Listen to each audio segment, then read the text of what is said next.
Nadalaw ka. Halika, uminom muna tayo. Leon mo asawa ko.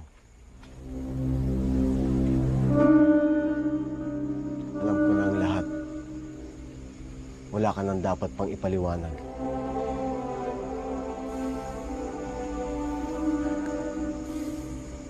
Paano ngayon yan?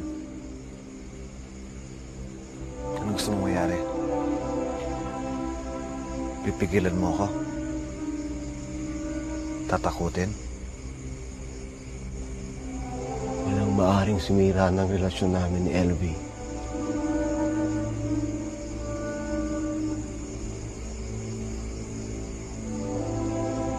Mabuti pa.